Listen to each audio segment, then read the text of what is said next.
Ya justru apalagi di bidang visual ya emang sukses kita apa sih? Paling achievement terakhir tuh tipes.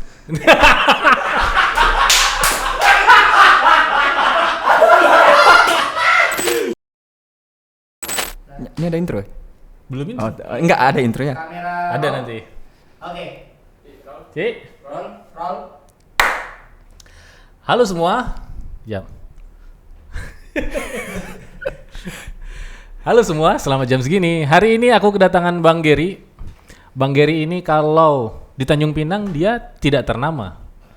Biasa-biasa saja. Tapi menurut kami anak studio, Bang Gary ini adalah mutiara yang tersembunyi. Dia sembunyi tapi mutiara dan karya-karyanya terkenal di luar negeri. Bener Bang Ger? Enggak juga. Oke. Karena dia bilang enggak, kita lihat karya-karyanya. Tadinya tuh aku mikir bakal di lokal dia nggak terkenal, di luar apalagi gitu. Ternyata gitu kan. Tapi untuk pembuktian kita tunjukin dulu karya-karyanya Bang Gary di Instagramnya. Apa Bang Gary namanya? @rocksalustration. Rock Salur Station. Oke, intronya 2 menit Ci, khusus karya dia aja.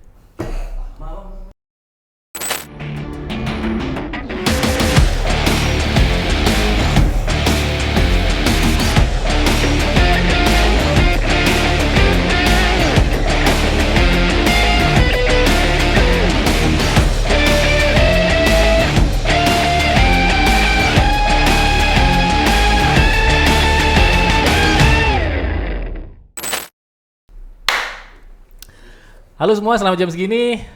Ini dia Bang Gary. Rasanya aku kalau memperkenalkan diri tidak layak. Biar Bang Gary memperkenalkan dirinya sendiri, siapakah dia dan apa kerjanya. Oke Bang Gary. Aku panggil kau abang ya Gary. Sebuah penghormatan Gary.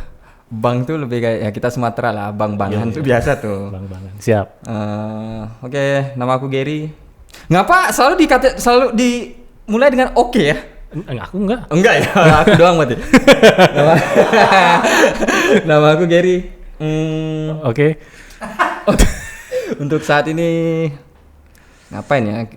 Mungkin kalau di lokal kata-kata graphic designer masih oke lah, masih ilustrator mungkin mulai agak samar. Jadi mungkin lebih gampangnya biar orang lokal tahu Tukang gambar. tukang lah, Tak apa, tukang itulah banyak duit. tukang gambar. Oke, tadi kita sudah lihat karya-karyanya Bang Gary. Kalau aku mau tanya cara kerjanya, rasanya ini bukan wadahnya, bukan tempat tutorial menggambar. Tapi aku pengen tahu cara Bang Gary jualannya seperti apa, atau alur yang Bang Gary jalani untuk sampai ke tahap ini tuh seperti apa?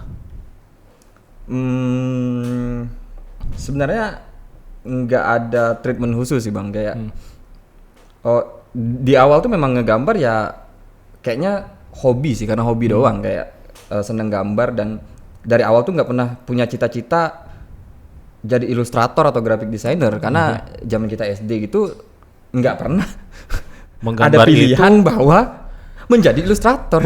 Menggambar itu adalah sebuah kehinaan. Pasti pelajaran matematikanya tidak bagus. Iya sih. Jadi dulu kan selalu disuguhin jadi dokter, polisi dan lain-lain. Pasti gitulah, nggak ada kan di list tuh ilustrator. Ini orang tua kita beda kan? Kok mirip dengan mama aku cakap? Jadi karena memang seneng gambar terus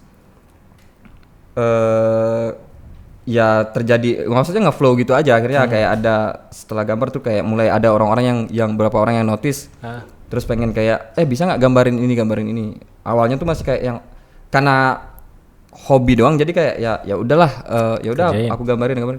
Tapi lama kelamaan tuh kayak ini kok mulai banyak nih, mulai permintaan, kenapa nggak dikomersilin aja gitu, mulai berpikir ke situ.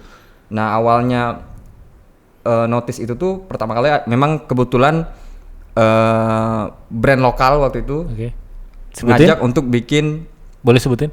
Lokal apparel waktu itu. Lokal apparel. Abang-abang kita. Jadi kayak mereka bilang, ini gambarnya aku beli lagi buat diaplikasikan di t-shirt. Nah dari situ baru mulai notice, ternyata ada ya peminat gambar seperti ini untuk diaplikasikan di t-shirt. Gitu. Orang tua mungkin kok ada orang bodoh beli gambar ini ya gitu ya. Ternyata anak muda itu bisa jadi duit ya. Jadi dari situ mulai notice, oh ya udah akhirnya.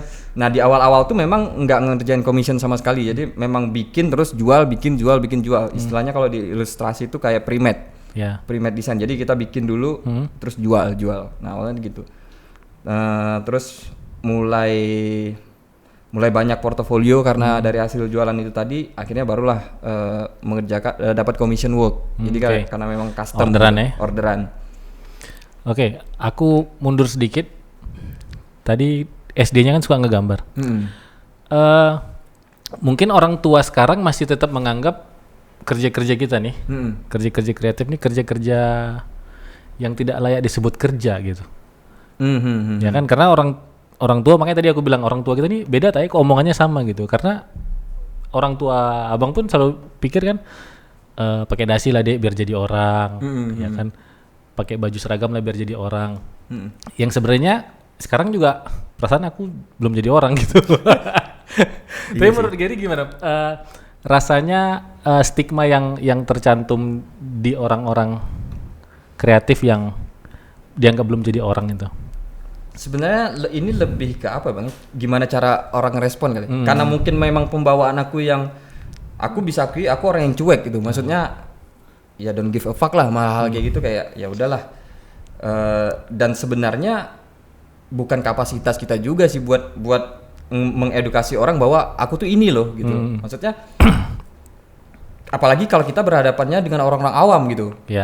Ya menurut aku orang awam itu hanya bisa dikasih pengertian dengan hal-hal yang realistis aja gitu. Jadi kayak misalnya ya udah kita nggak perlu kasih tahu kita siapa, ya tiba-tiba kayak misalnya contoh in case di sini orang tua lah. Ya tiba-tiba di rumah beliin beras apa gitu, ya itu kan dia nggak perlu tahu dong kita dari mana, dia cuma perlu kita gambar. Astagfirullahaladzim. Ya nanti dikira halal tuh, nanti dikira ngepet aneh-aneh. Ya setidaknya dia ngeliat oh kayaknya dia paling nggak orang tua bisa notice lah. Kayaknya dia dapetin uang dari sini deh, soalnya ini yang dikerjain hari-hari ini. Ya orang tua sih kayaknya memang bisanya dikasih pengertian dengan hal-hal yang realistis kayak gitu lah. Yang pembuktian lah sifatnya. Ini loh, walaupun kerjaannya diem coret-coret ada duitnya gitu. Oke, tadi klien pertama dalam negeri lokal aparel. Dan nah, itu dalam kampung kita. Indonesia pertama kali clothing juga sih, clothing. Nah setelah dari itu kan kita kan di lokal tuh dulu tuh sekitar 2017, 2015 sampai 2017. Karena bang dengar ada brand-brand punya beberapa brand. Jadi pertama kali lokal apparel, kemudian barulah ke clothing lain kayak dulu tuh sempat ada Zem dari Bang Hafiz, kemudian ada Saks juga waktu itu. Jadi nah dari situ baru mulai ke notice lah. Awalnya di lokal. Nah kalau di Indo tuh baru mulai di notisnya sejak main di Instagram. Jadi kayak bikin halaman yang memang khusus buat karya untuk karya-karya di situ. Nah dari situ baru mulai di notice. Sebenarnya agak loncat sih sebenarnya, pertama kali setelah dapat yang lokal itu di Indo yang di luar Tanjung Pinang ya. Itu justru bukan dari Indonesia gitu. Maksudnya bukan langsung dari misalnya dari Jakarta atau mana gitu. Justru Thailand duluan. Oh gitu, jadi loncat ke luar negeri dulu baru masuk lagi. Klien pertama itu Thailand duluan, langsung ke luar negeri duluan pas bikin. Jadi pas halaman itu dibikin, Instagram tuh. Yang pertama kali ngontak itu justru orang Thailand. Jadi kalau ngomongin, kan ada beberapa band terkenal nih yang abang tahu. Jadi disebutin siapa aja? Kalau band sebenarnya kayak di Indo itu baru satu, baru NTRL doang sebenarnya. Kalau yang terkenal ya, maksudnya yang ya secara luas, halayak luas. Orang tahu. Terus kalau misalnya kayak di luar, kayak Slipknot, Kreator, rata-rata dari ya memang band metal sih, karena secara gambar juga secara visual memang aku brandingnya tuh ke arah sana. Nah, bentar. Ini tadi mungkin kawan-kawan sudah lihat intronya dan image-nya Gary ini kan identik dengan setan gitu. Iya kan? Satanik kan? Inspirasinya dari mana Anda? Apakah Anda ini orang Illuminati? Atau Freemason dari mana gitu? Aku tuh Illumination, jadi di bawahnya Illumination ini berarti Cina berarti? Iya, kurang lebih gitulah. Jadi Illumination, di bawahnya Illuminati. Ya kan? Masih geng sama Minion berarti ya kan? Masih lah. Nah, inspirasi dari mana? Karena kan kalau ya orang lain ngegambar ada yang memfokuskan diri sama hewan. Udah jelas hewan bisa dilihat gitu. Ini kan gambar-gambar Gary kan serem-serem kan? Inspirasinya dari mana? Kalau menurut aku atau ini penyembah? Enggak bukan Coba karena itu. kita nanti cek ruangan rumah dia. Ini dia cuplikannya.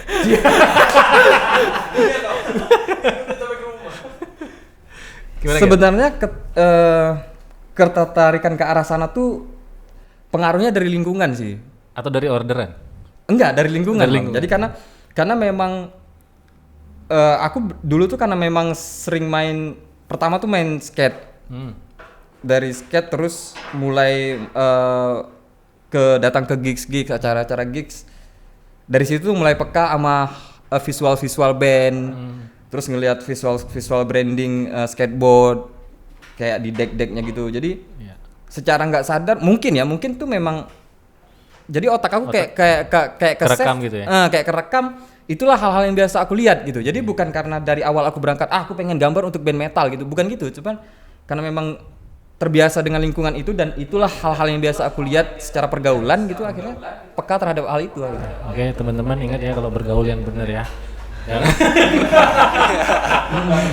Dan ini terpengaruh lingkungan, aku tahu lingkungan gue, kawan-kawan gue berita betul kawan-kawan gue. Tapi justru aku bersyukur sih. Mungkin kalau dulu aku mainannya kayak yang aneh-aneh, misal cuma main pondok-pondokan atau di mana gitu sekedar ngopi-ngopi doang, mungkin ya nggak akan tahu juga sih hal gitu. Justru aku kadang aku sering di beberapa misalnya kayak bercerita tentang dunia ilustrasi itu ada beberapa hal yang maksudnya menginfluence aku ya, misalnya mempengaruhi aku ya itu tadi skateboard, dunia musik, game itu pasti. Dan satu lagi tuh emang teman-teman yang ngehe gitu. Iya, kadang kalian sadar diri kalian. Kadang keresahan teman-teman tuh jadi kayak kita harus gini gitu. Gitu-gitu kayak yang masuk nih. Orang cerita aja masuk nih sama duit. Jadi duit. Oke, kalau inspirasi dari lingkungan tadi sudah. Yang abang pengen tahu karya-karya Gary kan memang udah gede banget nih. Mungkin teman-teman belum tahu Gary ini baru beberapa bulan lalu jadi juri untuk sebuah lomba gambar yang disponsori sama Wacom. Bisa dibilang Gary ini brand ambassadornya Wacom gitu. Di Indonesia dan lebih tepatnya lagi di kampung kita yang kecil ini. Mungkin kawan-kawan agak aneh dan mungkin yang apa ya, level pergaulannya tuh di umuran abang kayaknya nggak tahu Gary. Makanya kemarin ingat abang pernah ngajak Gary jadi narasumber kan di Bintan. Kan orang tuh siapa Nro? Gary Nro? Ada tunjukin karyanya. Kok aku nggak pernah lihat bro ya? Ya itu tadi. Karena umur tadi mungkin jadi kawan-kawan yang usianya 30-an mungkin kayaknya nggak kenal Gary, tapi dia ini brand ambassadornya Wacom di Indonesia dan di Tanjung Pinang yang mungkin agak apa ya? Agak lucu gitu. Biasanya orang Jakarta, daerah Jawa sana yang terkenal. Dan ini ada yang dikenal sama orang luar, tapi di kampung sendiri itu kayaknya nggak terlalu mencolok karena karya-karya digital sekarang kan lebih menyebar di dunia internet ya. Nggak. Kalau dulu kan tanding poster kan ditempel-tempel di mading segala macam ya. Nah, pertanyaan abang, proses kontaknya Wacom sampai Gary jadi juri itu seperti apa? Sebenarnya kayak kurang lebih sama kayak klien sih bang. Kalau kita bicara klien kayak band-band kayak sekelas Slipknot gitu, maksudnya mereka bisa ngontak pun aku nggak punya treatment atau strategi tertentu gimana caranya mereka bisa ngontak gitu. Gitu. Lebih ke hal yang natural aja. Jadi tiba-tiba datang aja, nggak tahu entah dari mana, entah dari mana, tiba-tiba tuh ya masuk aja email gitu. Aku nggak pernah. Kadang memang ada beberapa ilustrator tuh yang sistem mereka jemput bola, jadi mereka menawarkan jasa mereka ke sana, kemudian di hire. Tapi kalau aku memang nggak pernah melakukan hal-hal kayak gitu ya. Lebih tepatnya itu karena nggak pede sih sebenarnya. Ini kalau menurut orang Melayu udah paling bagus karena ada orang yang hidung tak mancung pipi tersorong-sorong, ya kan? Skill tak cukup, dia dorong biar masuk gitu kan. Masuk. Tapi Boleh masuk nih. masuk tapi tidak masuk. Oh, iya. Cuman tadinya kan abang pengen tahu prosesnya seperti apa, ternyata memang nggak ada treatment. Nggak ada treatment gitu. Berkarya aja sampai orang akhirnya notice gitu. Dan itu kayaknya udah ratusan gambar-gambar Gary ini. Pernah nggak pindah platform? Sekarang ini lagi rame NFT. Ikut join nggak? Sebenarnya ada pengen ke arah sana. Cuman karena kekurangan pengetahuan. Karena NFT terlalu ribet gitu kayaknya. Dan modalnya juga lumayan. Kayaknya ngulik dulu deh. Jadi sebenarnya pengen ke sana. Join lah kita. Pengen ke sana, cuman ya karena belum terlalu paham, belum terlalu ngerti, jadi kayak ya modelan aku juga gitu, maksudnya aku nggak mau terjun tuh yang terjun banget gitu, maksudnya terjun secara bebas gitu tanpa tahu strategi jualannya aku nggak mau ya, walaupun mungkin di beberapa orang kayak bilang udah layak kok Ger untuk bisa ke sana, tapi ya aku nggak mau terjun bebas gitu. Abang lihat platform NFT kan yang paling terkenal sekarang 3 nih. Jadi nama Gary emang belum ada satupun masuk di situ gitu, maksudnya Gary nggak masuk invest beberapa Ethereum. Iya. Gitu kan. Aku pikir udah masuk situ gitu. Tapi rencana ke situ tetap ada. Tetap sambil ngulik lah strategi kayak apa yang harus diterapin lah. Nggak mau terjun bebas gitu aja. Oke, balik ke penjurian tadi. Penjurian Wacom tadi. Terus kemudian mungkin kayaknya itu pengaruh Instagram juga sih, di power Instagram lah. Jadi kayak dari situ mulai notice. Mungkin nggak tahu kalau di luar sana entah ada teman-teman yang merekomendasi, aku nggak tahu, mungkin ya istilahnya kayak kawan-kawan juri kenal semuanya saling kenal. Memang kita tuh ada di satu grup Wacom itu, jadi memang secara kenal secara internet lah, maksudnya secara Instagram lah, kita sering ngobrol, sering sharing, maksud ketemu langsung nggak mau pernah, tapi memang semuanya kenal. Terus ya diajak lah, dikontak sama manajernya. Sebenarnya Wacom itu belum ada dealer resminya sebenarnya di Indonesia tuh, mereka masih istilahnya menginduk ke Singapura. Ya, makanya abang bilang tadi agak aneh gitu, kalau misalnya sudah ada di Indonesia mungkin abang udah merasa biasa aja karena nggak ada, tadi lah abang heran ini kok jauh banget gitu. Jadi mereka tuh menginduknya masih ke Singapura karena masuk untuk kawasan Asia kan. Nah, terus di kontak untuk ikut, awalnya tuh cuma kayak penjurian lomba Wacom, terus aku mikir kayak oh ya deh boleh untuk ikut, cuman kayak teman-teman dari yang sebelumnya udah ada pun, mereka pun memang ada kayak kurasi ini yang kita ajak join, ini yang istilahnya mereka rekomendasikan lah, mungkin ada yang rekomendasi seperti itu, jadi ya udah dari situ. Terus jadi juri itu kan bukan perkara mudah, ya kan? Pasti akan ada yang protes dan segala macam. Kenapa karyanya masuk, kenapa karyanya tak masuk, ya kan? Kenapa saya nomor 1 dan nomor 2 gitu. Itu ada nggak sih proses-proses itu di anak? Pasti ada. Jadi kayak memang di situ kan ada total kemarin tuh 10 juri. Jadi memang ada, jadi kita tuh disuruh pilih berapa, dari setiap juri pilih 10, nanti kan pasti ada yang sama-sama tuh. Dan penilaiannya pun menurut aku, kalau kita bicara kontes sih kadang memang ada yang beberapa yang nggak terima, kok justru ini lebih bagus gitu. Dan aku pun di awal-awal sempat ikut kontes gitu kan, memang aku ngelihatnya gitu kayak bukan kepedean, cuman kayak aku nge-compare dengan artwork lain, nggak nge-compare dengan artwork aku. Ada yang lebih bagus loh daripada yang ini, tapi kenapa yang ini nggak menang gitu. Ya akhirnya aku pelajari sesuatu bahwa iya itulah kontes gitu. Itulah kontes. Tapi mungkin buat beberapa orang yang sering ikut kontes di bidang desain dan seni kreatif ini mungkin agak diperbesar hatinya. Iya. Karena memang kontes yang nggak ada garis finishnya agak susah ditangkap. Lomba lari ada garis finishnya, lomba tinju ada KO-nya, lomba sepak bola ada skornya.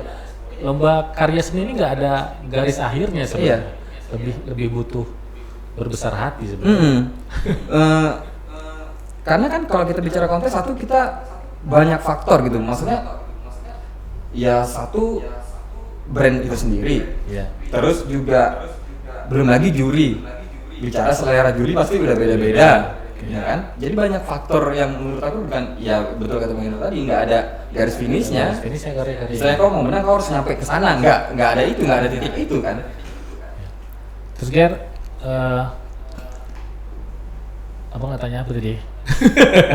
Masalah penilaian, cara menilainya itu. Nah, gimana cara menilainya? Ya paling, ya sebenarnya kalau visual tuh menurut aku, apalagi kalau ilustrasi, Bang. Kalau ilustrasi itu lebih gampang ketimbang menilai graphic design. Karena ilustrasi ya yang paling umum yang bisa kita lihat pertama dari segi komposisi, terus detail, warna, paling itu doang. Tapi kalau yang lain-lain, Emang graphic design bedanya apa? kalau graphic design menurut aku tuh lebih kompleks, Bang. Kita bicara graphic design kan lebih kompleks ya, dari segi warna, komposisi, terus penggunaan font yang gitu-gitu kan. Kalau ilustrasi kan Gambar. ya gambar itu yang mana yang lebih detail, ini kurang detailnya, kan lebih gampang ya, maksudnya mengukurasinya lebih, yang kalau yang ini lebih komposisinya lebih bagus, yang ini agak acak-acakan. Nah, ini Kalau graphic design lebih minimalis, kayaknya lebih. kan? Anak kan justru makin susah kan kita, maksudnya ini semuanya minimalis, tapi yang mana yang lebih, kan lebih susah untuk mengkurasi itu. Terus ini Ger, karya-karya Geri kan udah terkenal lah, udah gede banget lah untuk urusan Indonesia sebenarnya dan juga luar negeri gitu. Ada kepikiran pindah ke satu kota untuk mendirikan studio yang bisa nge-hire dan jadi bisnis yang tetap, atau karena bagian Geri di sini masih kemana-mana ya, bawa tablet, gambar. Kedepannya gimana?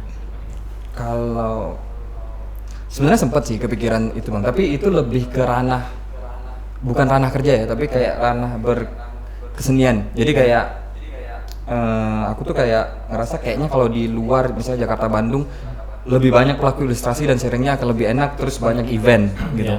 Itu lebih di berkeseniannya, memang ego berkesenian, bukan di kerja. Tapi kalau untuk kerja sih aku nggak pernah kepikiran itu, karena karena kita tetap sekarang sini, bicara internet kan udah kemana-mana. Maksudnya kita bicara internet tuh kita udah bukan bicara posisimu di mana gitu.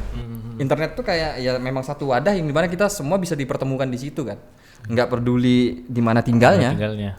Walaupun di Pinang ya. Di Pinang. Terus untuk bertukar pikiran tadi, kawan-kawan di Pinang sebenarnya yang berkarya kayak Geri berapa banyak sih? Kayaknya banyak, cuma nggak ke-notice, Bang. Yang aku notice itu cuma beberapa lah, kayak misalnya ada si Aji lah yang kita tahu. Aji mungkin ya baru-baru mulai, kayak Tile, kayak yang lain beberapa tuh aku belum notice. Tapi sebenarnya yang kuliah di jurusan desainer grafis yang dari Tanjung Pinang itu ternyata banyak, Bang, di luar. Tapi nggak balik atau balik mereka?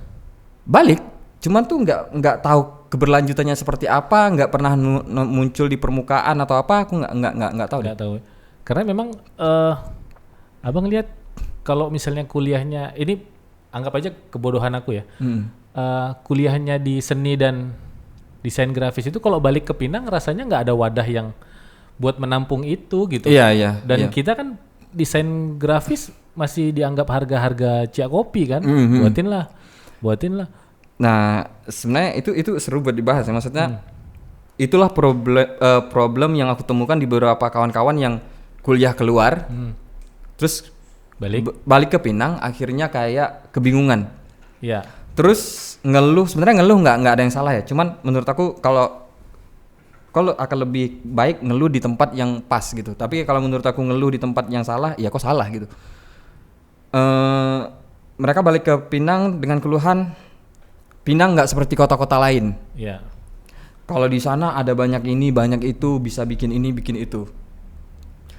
Maksud aku, kenapa dia tidak menjadi pionir untuk ngebikin ini, ngebikin itu? Bisa jadi.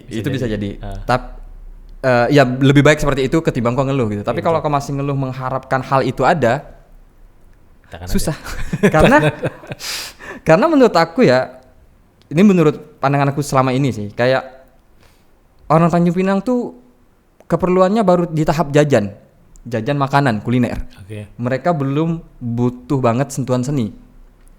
Kalau menurut aku, karena ya kita contoh aja di kafe. Kayak di kafe tuh kayak mural kan sebenarnya masuk interior ya Iya, harusnya. Tapi itu hanya sekedar pelengkap akhirnya. Bukan kebutuhan yang urgent banget kita harus butuh ini untuk identitas nih gitu ya, identitas sebuah tempat gitu. gitu. Cuman sekedar ya udah pelengkap biar orang lebih tepatnya kayak karena di sana ada kita bikin juga deh. Lebih baru ke tahap itu belum bisa ya.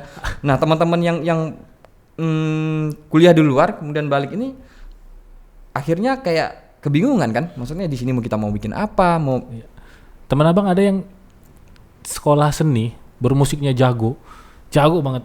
Balik ke sini, dia sekarang kerja bagi-bagi pil KB dan kondom. Tapi sangat disayangkan gitu karena memang Tanjung Pinang wadahnya nggak ada dan sekarang anak-anak seni, anak-anak desain grafis akhirnya lulusan SMK misalnya bisa desain pun akhirnya masuk ke harga percetakan gitu. Iya. Dan desainnya itu sebagai bonus untuk percetakan gitu. Jadi dan nggak ada nilai gitu. Karena ya itu Bang, orang Pinang tuh menurut aku masih di tahapnya yang notabene jajan gitu. Jadi kayak kalaupun mereka membeli sesuatu itu harus ada bentuk fisik yang mereka lihat gitu. Nah itu nggak heran kenapa orang-orang memilih untuk ke percetakan untuk bikin logo. Karena apa? Sekalian dicetak. Dan logo itu gratis. Logo itu hitungannya gratis. Abang kemarin ada bikin BTS Mil versi abang tuh. Begitu upload, publish, banyak orang drop buatin aku lah, ganti muka aku lah. Tapi bahasanya ya gitu. Kira-kira paham lah ya gitu lah ya. Maksud aku kan kita perlu effort buat ngerjain itu gitu. Walaupun itu konteksnya abang juga bercanda gitu. BTS mual kata Bang Ziko kan. Bukan BTS Mil nih Bang, BTS mual gitu dia kan. Tapi kan perlu effort dan ada orang ngechat di Messenger gitu, "Bang, buatin aku lah, jadi gantiin foto aku lah." Kenapa kalian ini? Ada apa dengan kalian? Seharusnya kita kan pasti expect-nya ini bakal jadi cuan, tapi kok nggak bisa. Tidak bisa. Tapi kok tidak bisa jadi cuan. Tapi kenoraan itu yang penting dinotis orang. Iya sih. Harus norak gak?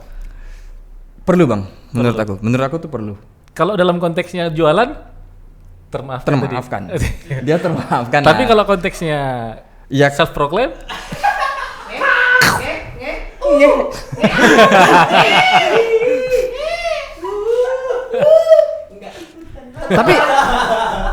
tapi sempat ketemu yang kayak gitu nggak? Ya tapi ada lah ya di internet kan banyak, di Instagram banyak banget gitu. Iya banyak banget. Ya contohnya dulu apa? Anak Pinang juga loh. Apa tuh? Alkalin. Alkalin. Ya kan? Dulu dia nge-branding dirinya badass sekali, ngehe sekali. Terus tiba-tiba dia nongol di YouTube minta maaf. Yang orang tadinya kesel tidak jadi. Orang justru empati. Berarti kan itu strategi. Jadi ya oke lah kita maafkan lah, boleh lah yang gitu-gitu. Kita tak buat. Jangan sih, kan strategi branding kan banyak macam ya. Kayaknya jangan bikin kasus lah ya. Kayaknya ngehe itu yang kesekian tuh kalau aku sih. Pilihan untuk jadi ngehe itu yang kesekian gitu. Boleh. Terus Ger, ini agak serius nih Ger. Agak serius. Untuk menjadi seorang Gary yang sekarang, Gary itu butuh waktu berapa lama? Dan kalau ada orang yang pengen ikut jejak Gary, effort apa yang harus dia keluarkan gitu? Kalau menurut aku gini, sedangkan aku aja butuh sekitaran 7 tahun. 7 tahun untuk yang benar-benar ya dari sekadar hobi doang ya, dari hobi doang ngegambar. Kalau untuk commission itu mungkin sekitaran 4-5 tahun ke belakang lah baru masuk ke tahap commission. Ya bukan berarti anak-anak sekarang perlu menghabiskan waktu segitu banyak juga untuk jadi seorang ilustrator gitu. Karena kalau aku ngelihat anak-anak sekarang tuh justru lebih cepat Bang. Nguliknya tuh mereka lebih cepat gitu.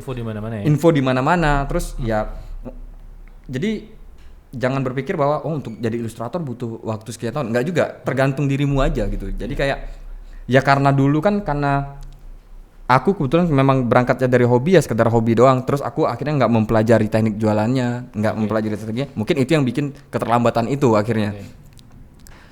Mungkin kalau misalnya ngulik gambar tapi strategi marketing jalan dan yang lain-lain jalan, mungkin akan lebih cepat untuk bisa ke tahap itu. Karena kalau menurut aku gini, kadang untuk jadi misalnya kayak ilustrator kayak di tahap aku yang sekarang gitu. Kadang beberapa orang bilang ya udah yang penting konsisten aja. Menurut aku tuh enggak gitu. Konsisten tanpa strategi pun nggak bisa jalan. Lembek juga ya. Punya konsisten, punya strategi, tapi skill masih gitu-gitu aja, nggak upgrade, nggak jalan. Itu pula ya. Iya kan? Maksudnya jadi kayak nggak bisa kita nggak bisa kayak ngasih satu jawaban ini loh solusinya. Gimana harus jadi aku? Kok harus punya ini? Nggak bisa gitu. Jadi kayak kompleks gitu. Kau punya ketiganya udah punya nih, konsisten punya, skill punya, strategi marketing punya. Tapi selera antum jelek, antum nggak dipakai orang. Iya kan? Betul kan? Tetap harus ada doa dan restu orang tua. Iya. Ya kan? Terus ada doa, terus ada lagi ilmu yang nggak bisa kita pelajari, rezeki. Masalah rezeki kan, kalau memang ini semuanya udah kompleks, udah steady pada depan aku udah oke kali nih. Pinang aku yakin, aku pede, aku sukses. Siapa? Misalnya gitulah, misalnya gitu. Aku udah pede kali ini, aku sukses di bidang ini gitu. Tapi kalau Tuhan bilang rezeki kau bukan di sini, slow dulu, bukan di sini rezeki kau, di tempat lain gitu kan? Ya nggak bisa juga. Jadi kan ada tuh ilmu, jadi susah. Dan kadang aku bingung. Ada orang-orang yang bangkai merasa dirinya sudah sukses di bidang tertentu. Aku bingung. Betul. Takaran suksesnya kayak apa nih? Oke, balik ke takaran sukses. Menurut Gary, takaran sukses Gary apa? Sebenarnya tadi aku ngomong gitu mancing biar abang nanya ini itu. Kalau aku ya, aku cukup bicara di bidang aku aja ya. Kalau aku ya sukses tuh ngopi dulu. Oh iya. Menurut aku apa ya? Sponsor masih kosong. Yang mau masuk. Oh iya, bisa juga nih. Jualan nih. Keren. Kalau kopi kebanggaanmu ya? Oh jangan dong. Nggak bisa masuk. Tak bisa masuk. Gimana Ger? Tadi Ger. Takaran sukses seorang Gary sang ilustrator. Beberapa teman-teman aku tuh bilang kayak ilustrator kayaknya punya tujuan akhirnya tuh art director. Jadi kayak ngarahin doang. Kalau menurut aku enggak sih kayaknya. Ya sukses tuh ya jadi kaya gitu. Sukses tuh kayak jadi kaya kok nggak apa-apain, yang kerja orang lain, bahkan kok ngedirect pun enggak gitu, kok cuma yang dapat duit gitu kan. Menurut aku itu sih sukses. Kalau antum juga yang ngedit, antum juga yang ngedirect, terus antum bilang sukses. Iya. Kayaknya nggak masuk akal. Kerja Rodi. Ya justru apalagi di bidang visual ya, emang sukses kita apa sih? Paling achievement terakhir tuh tipes.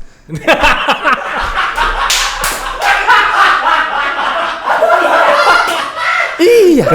Kerja tipes ya. Kerja ujung-ujungnya tipes juga. Abang pernah 3 bulan di Karimun, tipes tidak? Berak darah. Iya kan? Paling itu aja. Tiap hari 3 bulan cuy. Sebagai pelaku visual tuh emang gitu. Apa sih sebelum terakhir nggak ada. Tapi menurut abang, kalau abang kesuksesan tuh kayaknya bisa tidur nyenyak sih. Iya kan, maksudnya sama kayak meleha-leha tadi. Leha tadi ya. Bisa tidur nyenyak, udah pokoknya tiba-tiba duit masuk gitu. Itu sih. Tapi untuk sekarang belum lah. Kita masih harus turun, masih harus Iyalah. kerja, walaupun udah ada abang-abang ini yang sakti nih. Malah kalau menurut aku gini Bang. Malah aku sekarang tuh kayak ilustrasi akhirnya harus balik ke awal. Maksudnya kayak untuk aku pribadi, ilustrasi ini akhirnya pengen aku balikin kayak ke awal. Akhirnya jadi hobi doang gitu.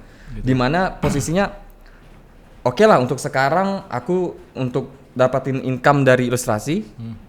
Bahkan sekarang tuh aku udah mikir ke arah bisnis gitu. Bisnis apa yang bisa aku gerakan, yang entah di bidang itu sendiri atau bukan, yang akhirnya nanti ilustrasi ya aku memang untuk senang-senang doang. Aku nggak lagi nyari income. Kan kalau pengarang komik kan dia akhirnya membuat studio kan. Dia sama, dia menggambar, bikin cerita. Begitu di Shonen dia udah muncul episode 1, 2, 3, pada akhirnya jadi besar kan, dia nge-hire orang gitu atas nama dia. Walaupun yang kerja itu ada beberapa orang.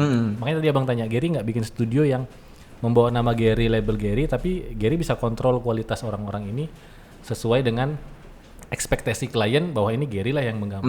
Kan nggak mungkin juga si Aoyama Goso ngegambar Detektif Conan dia sendiri kan, masih capek gitu. Atau Aichiro Oda ngegambar sendiri kan nggak mungkin gitu. Tapi dia nyiptain studio gitu, bikin studio. Iya. Sebenarnya kalau ke arah sana pengen bang. Cuman gini, kenapa mungkin itu pilihan kesekian tapi akhirnya bukan pilihan utama gitu. Karena kita balik ke tadi, posisi kita di Kepulauan tadi. Di Pinang ini gitu. Maksudnya aku belum notice, belum melihat bakal ada ke arah sana gitu. Untuk berapa tahun ke depan tuh kayaknya kebutuhan seni itu masih ya gini-gini aja, belum sampai tahap yang gimana-gimana, masih yang biasa aja gitu. Akhirnya itu yang bikin aku mikir, oh mungkin untuk bikin sebuah studio kemudian nge-hire orang-orang bakal jadi pilihan yang kesekian. Nah itu tadi kenapa aku akhirnya memikirkan bisnis lain. Mungkin yang masih di ranah itu ya contoh kecil mungkin yang paling dekat, entah itu clothingan, brand sendiri atau lebih yang kayak gitu sih. Kalau Gary lihat industri ilustrasi yang Gary jalani sekarang ini, kedepannya gimana dan berapa tahun Gary masang timeline? Aku sebagai ilustrator, aku sebagai orang yang akan bekerja di tempat lain atau mencari rezeki lain, karena kalau ngomongin Tanjung Pinang tadi, kalau nanti Gary mau menikah dan segala macam, tentu akan jadi pertanyaan kerjanya apa nak? Tukang gambar. Itu agak sesuatu yang untuk sebagian orang apa gitu kan? Ya kan? Nah, coba Gary kasih tahu abang timeline dan jalur hidup yang akan Gary rancang di dunia ilustrator nih.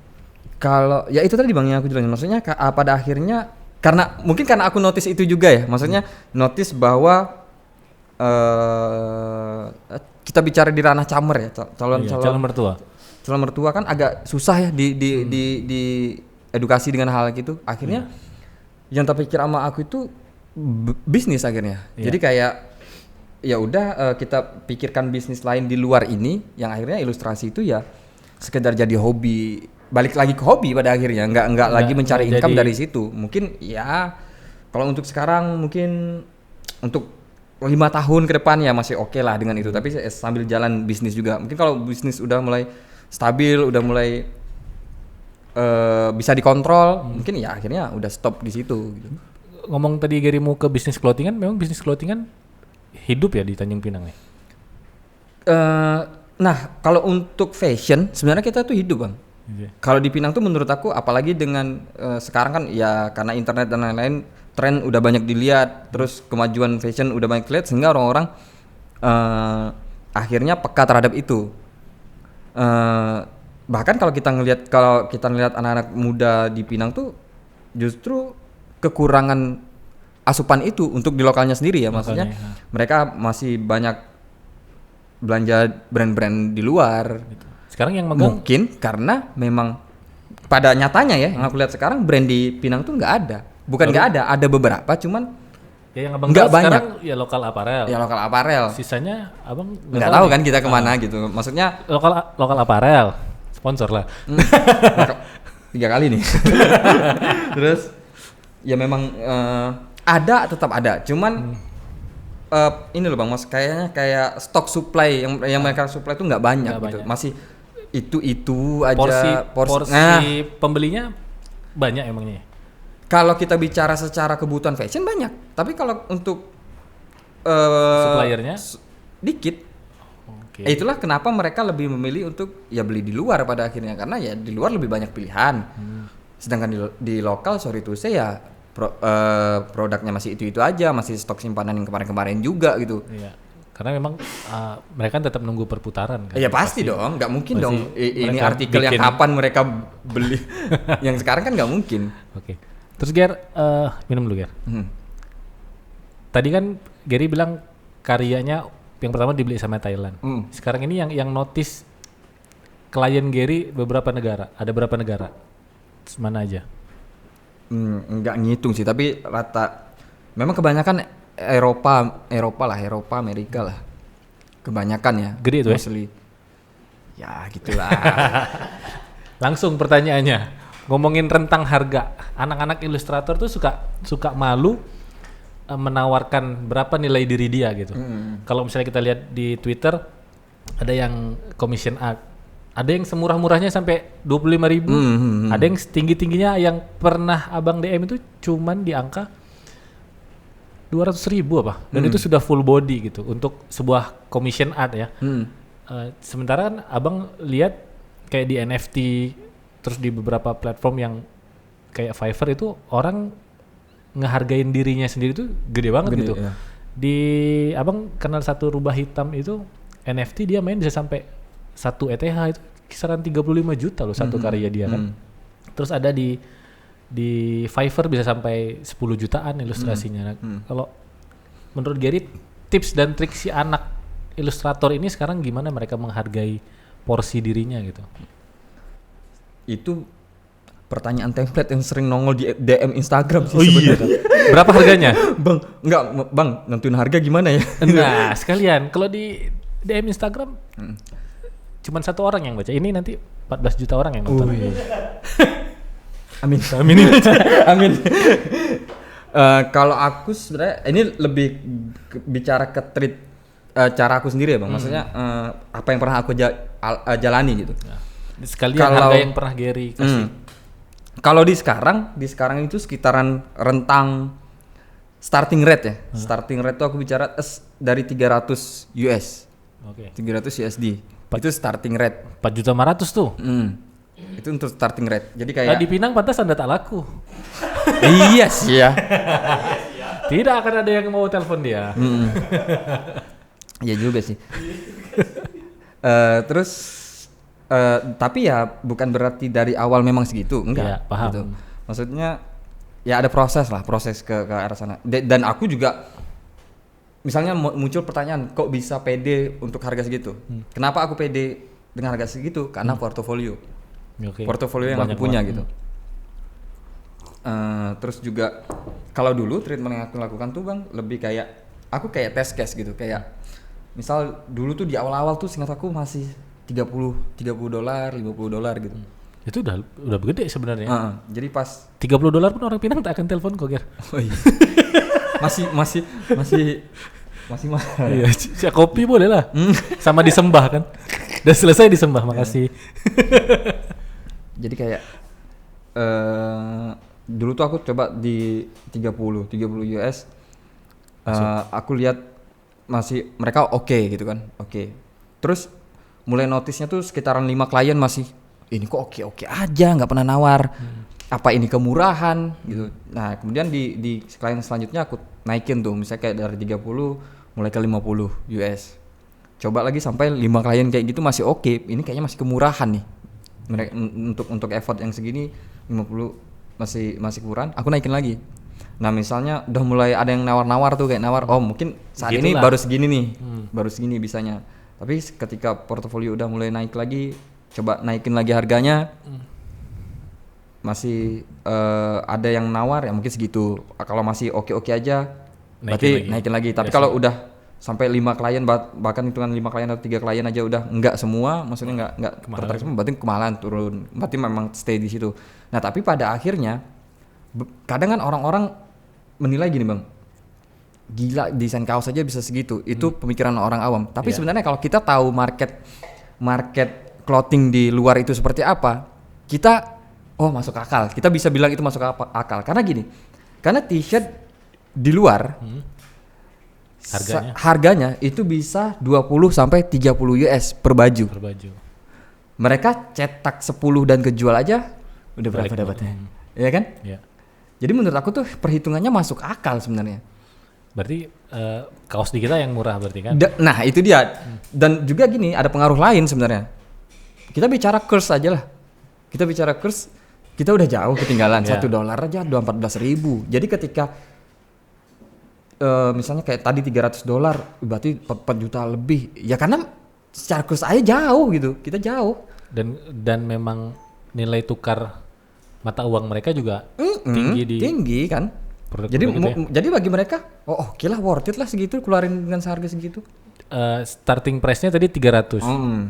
Paling mahal Gary pernah di hire dibayar berapa? Paling mahal kayaknya masih 1.200 1.200 cuy. 1.200 kayaknya. 15 juta itu. Ya, gitu. Jangan dikonfirm lagi dong. Menggambar setan. Bayarnya mahal, masuk neraka Anda.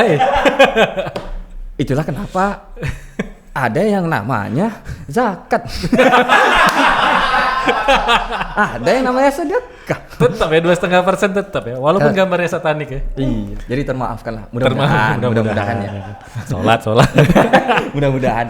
Terus Ger, gambar $1.200 tadi kayak apa Ger? Slipknot. Bukan tulisan Slipknot yang tulis huruf S itu tidak jelas itu kan? Bukan. Slipknot tak jelas soalnya. Slipknot ada army tak sih? Sebenarnya kayak Nanti kita diserang army Slipknot. itu tuh dia tuh sebenarnya untuk poster bang. Sebenarnya gambarnya menurut aku ya jauh sekitaran mungkin Dari skill 100% Gary mengerahkan berapa persen tuh? 30%. Untuk $1.200 Untuk tadi? 1.200 karena Yang 100% $300. kadang ya emang gitu ya, kadang kita yang effort kali tapi yang ya bayarnya cuma segitu, tapi giliran yang dari itu pun memang karena briefnya dari merekanya, dari si Slipknotnya mintanya kayak gitu, yang tadinya aku udah mikirin matang-matang, oh ini harus paten nih. malah mereka yang oh itu jangan dipakai, itu nggak perlu. Ya akhirnya makin dikurang-kurang nih. Makin Jadi bagus. agak less effort nih kan. Jadi ya akhirnya aku ngelihatnya mungkin sebesar, maksudnya selevelnya Slipknot dengan branding sebesar mereka dan manajemen sebesar mereka, kan waktu itu yang ngontak manajemennya, jadi bukan langsung direct. Ya, tidak mungkin. Ya tidak mungkin gitu. Jadi mungkin mereka paham lah akhirnya. Ya memang poster kan salah satu aset untuk tujuan branding. Iya. Ya kalau udah kita bicara branding ya kita contoh logo aja lah. Ya nggak boleh aneh-aneh. Itu Ya warnanya kan, itulah. Terus ya kita bicara logo, apalagi kita bicara logo lebih mahal kan. Iya. Simple, pengerjaannya nggak begitu lama, tapi 3 miliar. gitu. BUMN Cuman kan apa ada tuh? riset dan ininya yang bikin logo mahal kan. Siap paham. Terus Gary kan tadi udah ngebayangin sebuah effort untuk si Slipknot tadi. Pernah nggak Gary ngegambar yang sebenarnya ini lebih ke ego pribadi gitu? Nilainya kecil, tapi effort yang dikeluarin tuh gede banget, nih kayaknya kurang nih, sayang nih. Sering sih. Kira-kira kan di dunia video juga gitu tuh. Kalau menurut Gary, psikologi apa sih yang bikin kita tuh kadang, aduh ini kok kayaknya kurang. Kita pengen kasih effort lebih ke si klien sebenarnya. Tapi kadang kliennya juga yaitu nge-cut. Ya masalah selera. Kadang aku membedakan sih bang. Ini ranahnya ego aku dan ini ranah kerja. Jadi kalaupun kalau ya udah ini aku udah effort kali tapi ternyata kliennya seleranya jelek gitu kan. Maksudnya nggak bagus, ya udahlah nggak aja lah, ini kerjaan gitu. Iya. Kadang kalau misalnya yang di ranah kan ada istilahnya kalau di ilustrasi itu pre-made. Nah, itulah ranah di mana yang betul-betul aku ego banget tuh. Oke. Maksudnya betul-betul pure ego aku. Jadi mau aku effort sekalipun walaupun itu dibeli dengan murah, aku tetap puas karena di satu sisi ya Egonya tersalurkan, aku tersalurkan dan aku masih diapresiat gitu walaupun dengan nominal yang kecil ya. Karena ya aku menganggap pre-made itu ya itulah di mana aku time bisa aku untuk berkarya sesuka aku gitu tanpa diarahin, Tapi brainstorm waktu brief termasuk sering nggak? Misalnya Gary menyarankan ini bagusnya gini, termasuk oh sering iya, nggak? Atau kadang kayak abang udah sampai di tahap yang bayarnya itu lah yang paling bener lah. Dulu abang tuh sempat ini harusnya begini. Akhirnya tak bisa Nro, nanti orang tua ini tak suka, tak bisa Nro, bapak ini nanti tak suka. Sampai akhirnya sekarang abang tuh udah ngerjain, yang ya udahlah ya. Serah kalian lah gitu. Tengok dibayar sudah gitu. Sama sih. Segitu. Kalau di awal-awal juga gitu bang, aku tuh kayak yang jangan objeknya jangan ini, lebih bagus ini, Kayak warnanya kita kesel juga banget ini. itu kan. Kesel gitu.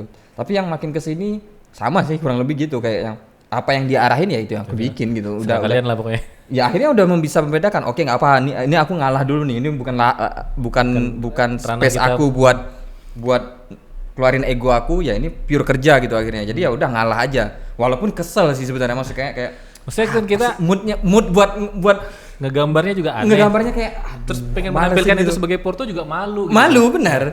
Nah, Terasa juga ya. kadang yang ya akhirnya yang terjadi itu kadang ya brief nih di klien ya sempat lah improve dikit. Maksudnya nggak diskusi di tempat ya, maksudnya nggak diskusi pada saat itu paling pas begitu di pengerjaan baru improve dikit. Pas udah jadi kan klien nggak bisa ngelak ya. Akhirnya udah jadi nih bro masalahnya. Kalau di kita masih bisa nge-cheat, ngerender Pak, perlu waktu segala macam, ilustrasi kan. Sama ternyata kelakuannya. Sama sih. Kurang Terus lebih. Gert, apalagi yang Gary pengen sampaikan nih? Buat orang Pinang, buat orang Indonesia. Yang tadi di awal. Jangan ya. jangan. Apa Gert? Kadang gini loh, kalau misalnya kita bicara, sebenarnya aku tuh di tahap yang agak malas ketika bicara ranah industri kreatif sekarang ya. Kenapa tuh? Karena mungkin Ini sesi curhat nih, sesi curhat. akhirnya orang-orang pada mau jadi orang kreatif semua. Atau merasa dirinya kreatif, padahal tidak. Padahal tidak. Iya, dan itu terbukti gitu maksudnya. Abang yang curhat lo gitu. Oh ya, 2019 kita ngerjain logo ya. Dengan penuh niat dan segala macam. Kita sudah menggambar sebagus-bagusnya, seindah-indahnya, dan itulah desain grafis yang kita maksud desain grafis. Revisi 8 kali. Sampai akhirnya dia tayang ke publik dan kami sendiri malu mengatakan itulah logo kami. Tapi yang penting dibayar. Tapi itu orang-orang itu merasa diri mereka itu ini kalau nggak aku tak gini jadinya. Oh, oke. Padahal ya jadi punya bapak aja lah, jangan jadi punya saya. Karena saya juga malu gitu Pak, menampilkan ini gitu. Iya sih. Jadi kayak aku ngeliat kayak, karena gini bang, aku kayak mama di komplek aku aja tuh kayak yang kadang mereka tuh bahkan biasa mama kan obrolannya tuh yang kayak pegawai, anaknya pegawai orang kuliah. Sekarang tuh udah terdengar mama komplek mereka lagi nongkrong. Tiba-tiba ada satu mama yang nyeletuk, enak jadi YouTuber katanya. Berarti kan mereka udah sampai ke sana. Udah paham ya? Udah mulai paham. Ini bisa-bisa. Anak-anaknya semua disuruh jadi YouTuber. Jadi ingat apa? Yang lagi viral kemarin, walaupun sudah meninggal, bisa menghidupi orang tuanya. Nah, ya kan maksudnya mungkin salah satu faktornya karena ngelihat ya kan kita nggak tahu gitu. Tapi ini di Pinang ya, orang-orang punya pemahaman YouTuber ya. Kemarin di mana? Bekasi ya? Yang dia jadi orang kaya dianggap babi ngepet. Itu di luar kapasitas sih kayaknya. Bekasi loh.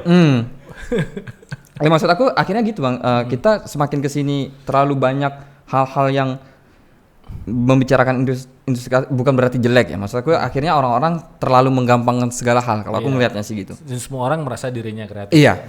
Akhirnya orang-orang merasa bahwa mungkin selama ini aku punya jiwa kreatif, tapi tidak tersalurkan. Tapi tidak tersalurkan, gitu kan mikirnya kan.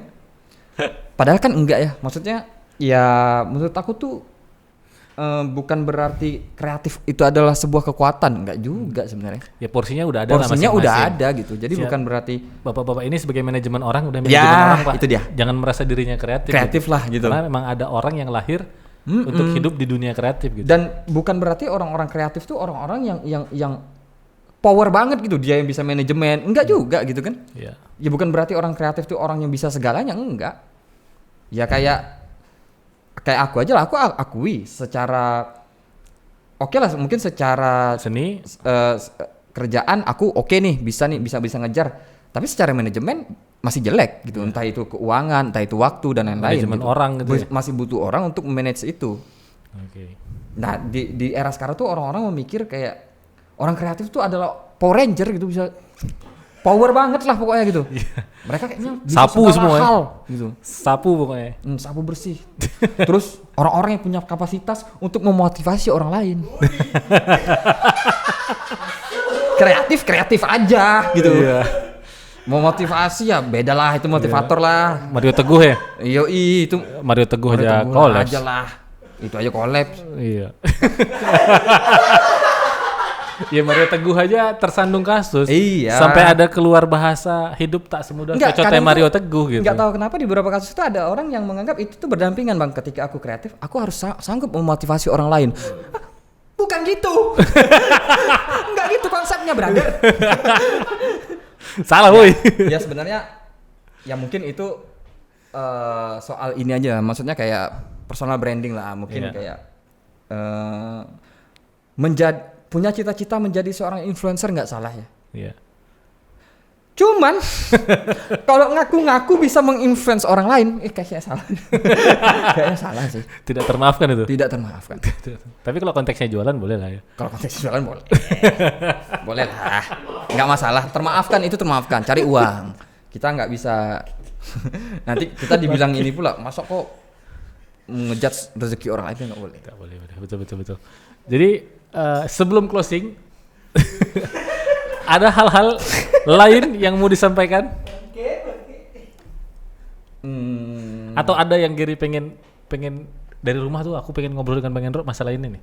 Bang juga dapat feedbacknya apa? Bukan itu ya? Dia udah nyusun kata-kata gitu. Kamu keluar ini.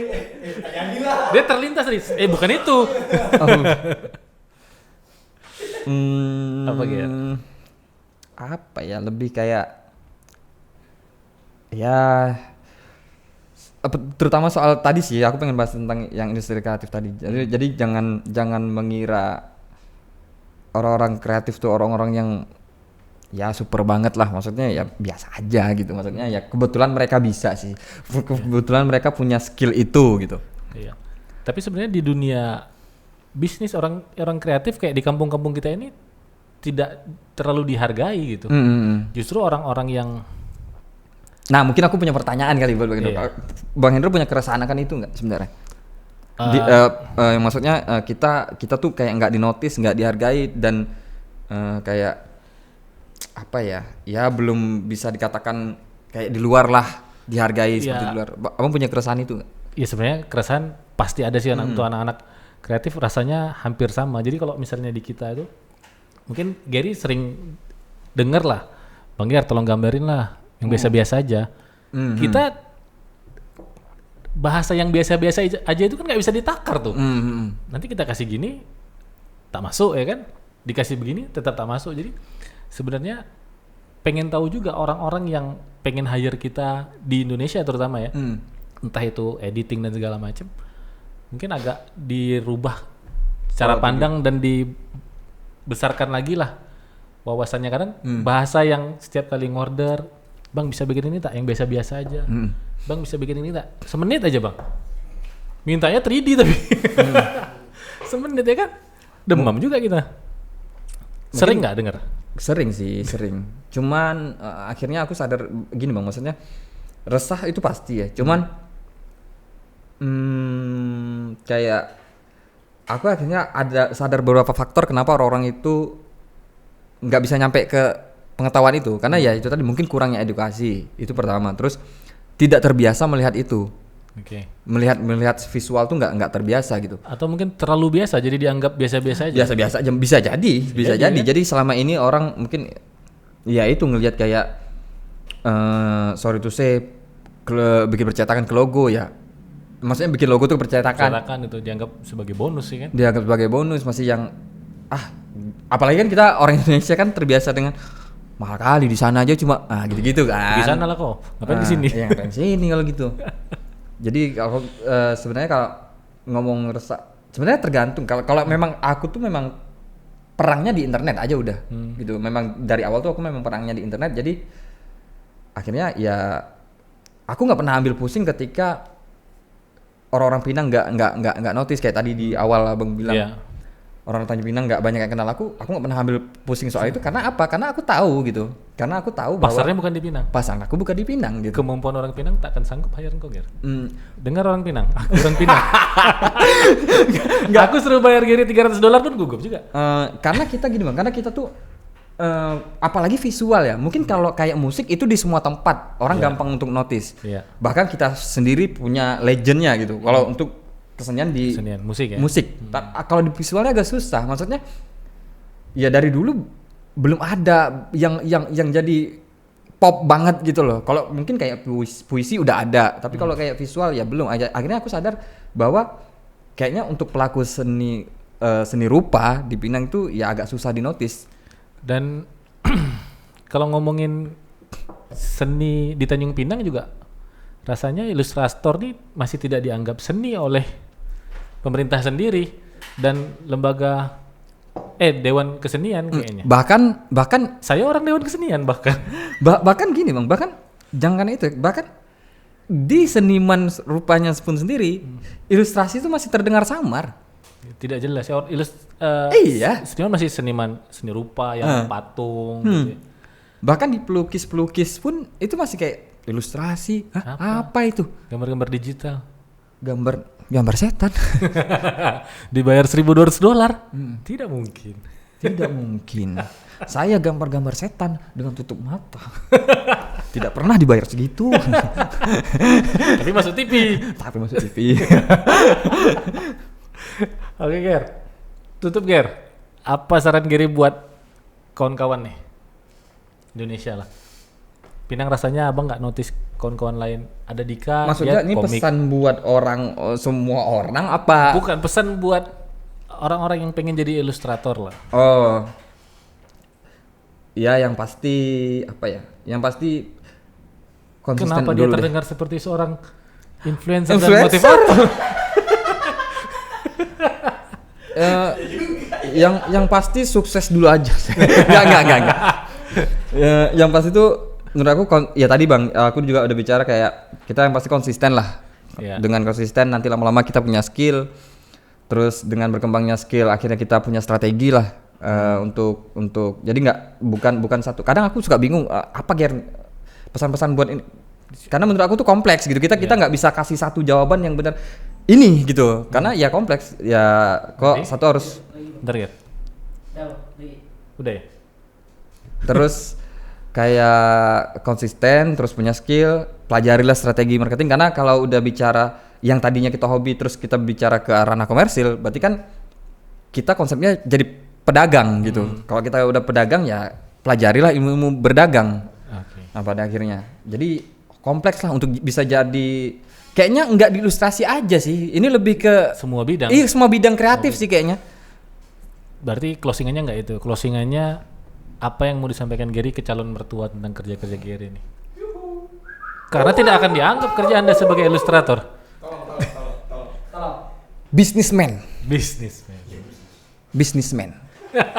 Itu jawaban paling. Soalnya kayak Soalnya Bang Andi aja tidak diakui. oh iya. Wih, kesian. Untuk para camer asik. Untuk para camer. Iya. Emang di bidang kreatif udah bisa beli apa? Yang mau tahu deh. Ini sih lebih apa ya? Agak susah ternyata. Agak susah sih memang Bang. Tapi menurut aku bisa sih kayak ya Sombong jadinya ya, Pak. nah itu dia ketakutannya. Ria. Iya, device saya 25. Tapi kayaknya wirausaha. Wirausaha Pak yang paling aman ya. Wirausaha. Jadi untuk calon mertua Geri nanti tolong diperiksa KTP-nya apa sudah jadi wira swasta. Wirausaha. Wira gondrong. Kayaknya wirausaha sih Pak paling ya udahlah wirausaha. Usaha apa? Usaha. Itu baru kita pusing. Waduh. Oke. Paling hari ini segitu aja. Ini Bang Geri. Jangan lupa follow Instagramnya. Apa Ger? @roxallustration. Aku tuh agak susah ngebacanya. Roxallustration. Roxallustration. Oke. Jangan lupa di follow. Kalau ngorder siapkan mental dan dompet yang agak dalam. Karena memang karya-karya Bang Geri ini luar biasa. Oke. Segitu aja dari kami. Sampai jumpa di video berikutnya. Dah. Ciao.